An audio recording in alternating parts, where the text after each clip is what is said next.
Captain America's ending in Avengers Endgame is one of the most interesting and confusing parts of the film, and Joe Russo just did an interview where he clarified our biggest questions about this crazy ending.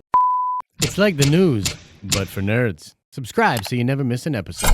Today's shout out goes to your favorite skinny nerd, and I actually just wanted to shout out Christian because he used to answer nerd card questions and hang out on this channel back when we got 30 views a video. Just wanted to give mad props to someone who's been with us for a long time, so thank you, Christian. Shout out to you. What's up, everybody? Happy Wednesday to you. I'm, of course, Josh. This is the Den of Nerds, and I do want to say right off the bat, spoiler warning, if you have not seen Avengers Endgame, we gotta talk about some news that just came out with regards to something that happens at the end of that movie. And if you've made it this far into this video, you probably put that together. It's spoilers. There's gonna be spoilers for Endgame. If you haven't seen it, I'm sorry. So something we've talked a lot about here on the channel is the ending for Captain America in this movie, in which he takes all of the Infinity Stones back to where they belong in the timeline, but then instead of coming back to the present, he goes and spends a lifetime with Peggy Carter, living out his sort of dream and having a second life. And as I've said and continue to say, there's so many questions when it comes to this. It breaks the most rules, and I know there's a lot of people out there that are like,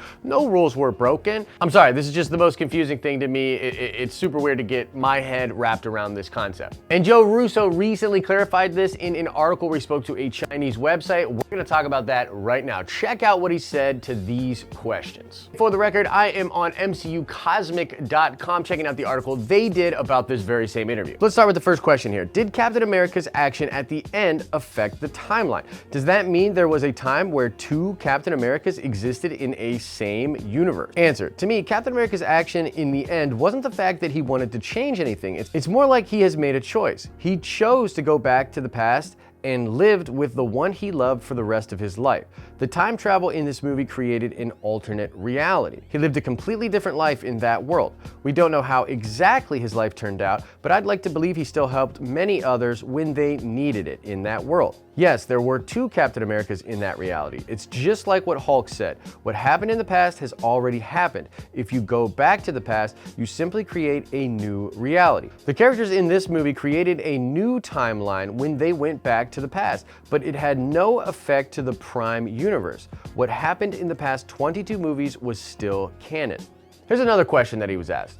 Endgame's plot, is it a parallel universe or closed time loop? Answer, nope, not a time loop. Both Ancient One and Hulk were right. You can't change the future by simply going back to the past, but it's possible to create a different alternate future. It's not a butterfly effect. Every decision you made in the past could potentially create a new timeline. For example, the old Cap at the end movie, he lived his married life in a different universe from the main one. He had to make another jump back to the main universe at the end to give the shield to Sam.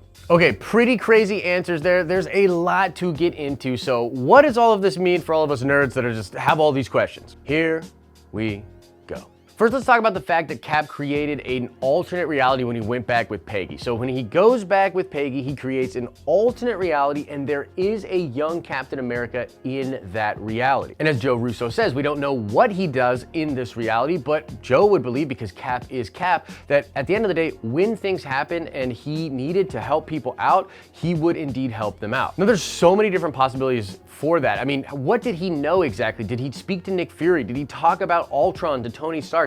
Did he do any of these crazy things to try to affect the current universe that he was in?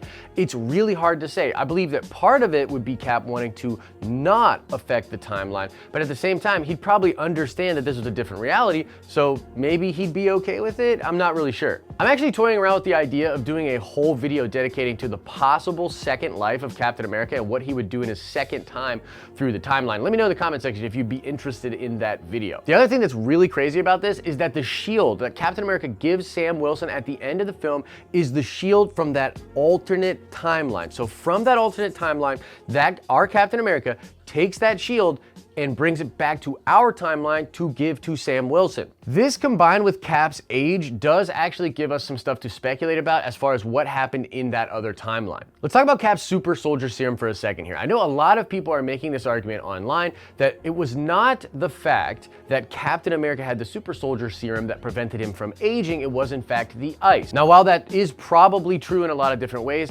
that's not the way that it is in the comic books. The super soldier serum prevents Captain America from aging. It prevented Nick Fury from aging because he had a certain version of it in himself. I think it even prevents Natasha Romanoff from aging at one point because she has like a small amount of super soldier serum in her as well. I don't know if it's explicitly explained in the MCU somewhere that that's not how it works in the Marvel Cinematic Universe, that maybe it is in the fact that they were on ice, Bucky and Cap, that prevented them from aging. But as I said, that's not the way it works in the comics. I'm not gonna buy that. The next interesting thing to talk about is the fact that the shield is not broken. So Thanos does not break the shield in this alternate timeline that Captain America lived in. Now, I'm pretty dang sure that one of the things that Captain America would be willing to talk about in that timeline would be Thanos and try to prevent Thanos from getting all the stones and just having a snap occur in that universe. That would be pretty awful. So we can assume through some course of action that that was avoided.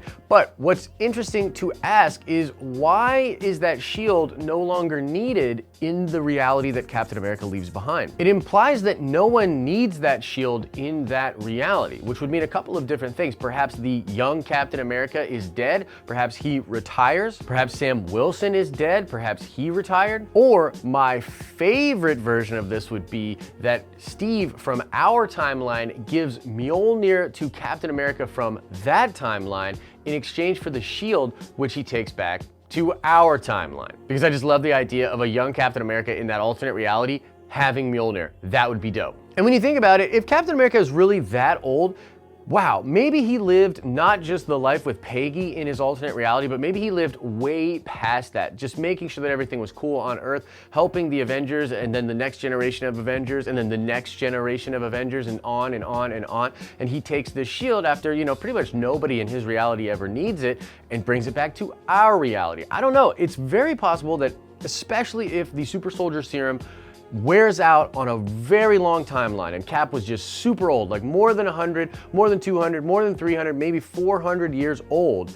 Man, maybe he saw a ton of different stuff in this alternate reality and then eventually comes back to give the shield back to Sam. And he might have also seen what Sam Wilson could do as Captain America and why it was important that Sam became Cap and not Bucky. Now, the last thing I want to say here is, despite all of the clarification from Joe Russo and despite all of the things that we just talked about, I want to say again, and I'm putting this out there, I do not think that the Avengers got away clean from Endgame. There's this idea that everything's fine, that the Prime timeline is fine. There's talk of these 7 different timelines that occurred throughout the film and what's gonna happen with them. I'm telling you right now that the way that timeline was explained, the way that it's all supposed to be tied up in a neat bow at the end of the movie, is not true. They did not get out of this clean, and there will be consequences for what they did in Endgame that we will reap and pay for in other MCU movies in the future. But that's the news, guys. I absolutely love Joe Russo's explanation for this. I love the ending. I think it's great. What do you guys think about this? Let me know in the comment section below. Now let's check the nerd card. Before we get out of here, I want to know a simple question. Where was Stormbreaker at the end of Endgame? Where's that weapon end up? Let me know in the comment section below. As I always say, I hope you're having an awesome and a nerdy day, and I'll see you in the next video.